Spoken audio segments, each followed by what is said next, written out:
آیت نمبر 40 ما نہیں تعبدون تم عبادت کرتے من دون ہی اس کے علاوہ، کس کے علاوہ؟ اللہ کے علاوہ، الا مگر اسماء چند ناموں کی، اسماء اسم کی جمع ہے، چند ناموں کی، سمیتموہا جو تم نے رکھے ہیں، سمیتم تم نے رکھے ہاں وہ نام، انتم تم نے، و آباؤکم اور تمہارے باپ دادا نے، ما انزل اللہ اللہ نے نہیں نازل کی، نہیں اتاری، بہا ان ناموں کے متعلق، من سلطان کسی قسم کی کوئی دلیل، من زائدہ ہے تاکید کے لیے، ہم مانا کیا کریں، کسی قسم کی کوئی دلیل،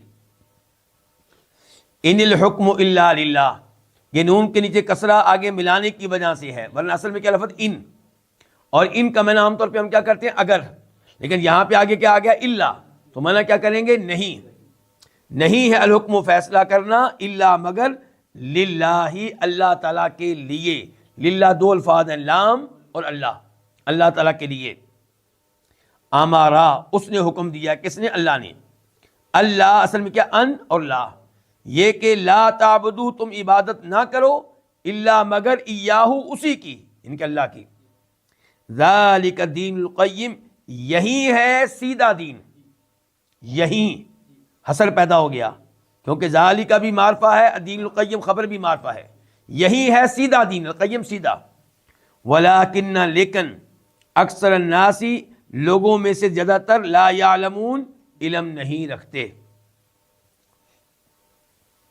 اس آیت کی تفسیر، یوسف علیہ السلام اس آیت میں ان دونوں سے کہہ رہے ہیں، اور یہاں پہ ایک اور چیز بھی نوٹ کریں، یوسف علیہ السلام نے اہمیت دی ہے کن کو؟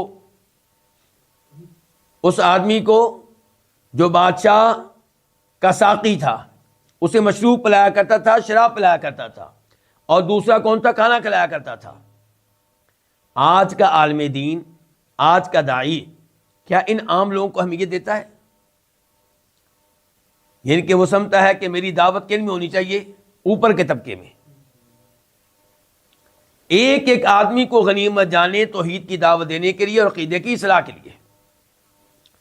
کیسے یوسف علیہ السلام ان کو لے کر بیٹھ گئے، یہ نہیں کہا یہ عام سے آدمی ہے، ان کو میری باتیں کیا سمجھ آئیں گی، کیا میں ان کے ساتھ دماغ اپنا کھپانا ہے، چھوڑیں ان کو، بس ان کو اخلاق کی 4 باتیں بتا دیں بس۔ نہیں نہیں نہیں نہیں، باقاعدہ عقیدے کا درس دے رہے ہیں، باقاعدہ عقیدے کا توحید کا درس دے رہے ہیں، اور کہہ رہے ہیں کہ جن کی تم عبادت کرتے ہو اللہ تعالیٰ کے علاوہ وہ کچھ بھی نہیں ہے، وہ چند نام ہے جو تم نے خود ہی رکھ لیے ہیں، ان ناموں کے پیچھے کوئی چیز نہیں ہے، وہ ان کے نفع و نقصان کے مالک نہیں ہیں، وہ خالق نہیں ہیں، وہ کلام کرنے والے نہیں ہیں، وہ کچھ سننے والے نہیں ہیں، وہ تمہارے بارے میں کوئی علم نہیں رکھتے، ان کو کوئی قدرت نہیں ہے۔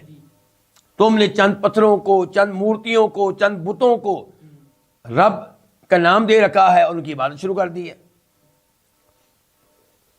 اللہ نے ان کے بارے میں کوئی دلیل نہیں اتاری۔ اللہ نے یہ نہیں کہا کہ اگر تمہیں بیٹا چاہیے ہو تو اس کے سے رابطہ قائم کرو، اس کو سجدہ کرو، اس کے نام پہ جانور ذبح کرو، یہ راضی ہو گیا تو مجھ سے رابطہ قائم کرے گا تو میں تمہیں بیٹا دوں گا۔ اللہ نے ایسی کوئی دلیل نہیں اتاری۔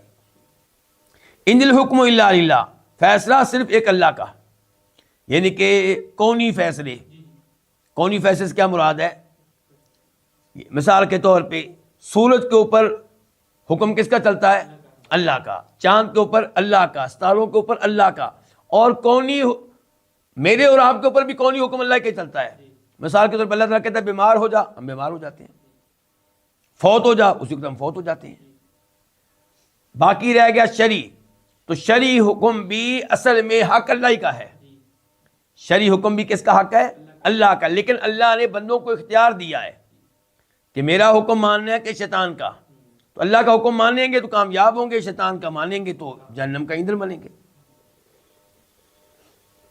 شرعی حکم مثال کے طور پہ نماز پڑھنا، بدکاری کے قریب نہ جانا، سود نہ لینا، وغیرہ وغیرہ، تو اللہ کا ہی حکم ہے، اور اللہ نے یہ حکم دیا ہے کہ اس کے علاوہ کسی کی عبادت نہ کی جائے۔ قرآن کریم پورا پڑھ کر دیکھ لیں، کہیں پہ یہ نہیں آیا کہ اللہ کی عبادت ہوگی اور ساتھ ساتھ اللہ کے فلان نبی کی بھی عبادت ہو سکتی ہے، لیکن اس کو اصل نہ سمجھا جائے، تابع سمجھا جائے۔ نہیں نہیں، ہمیشہ یہ آتا رہا کہ اللہ کے علاوہ کسی کی عبادت نہیں. ذالک الدین القیم، یہی ہے سیدھا دین. توحید، شرک سے دوری، یہ ہے سیدھا دین. لیکن اکثر لوگ نہیں جانتے ان کے شرک کی سنگینی کو، اور اللہ تعالیٰ کے ساتھ اوروں کو شریک کر بیٹھتے ہیں.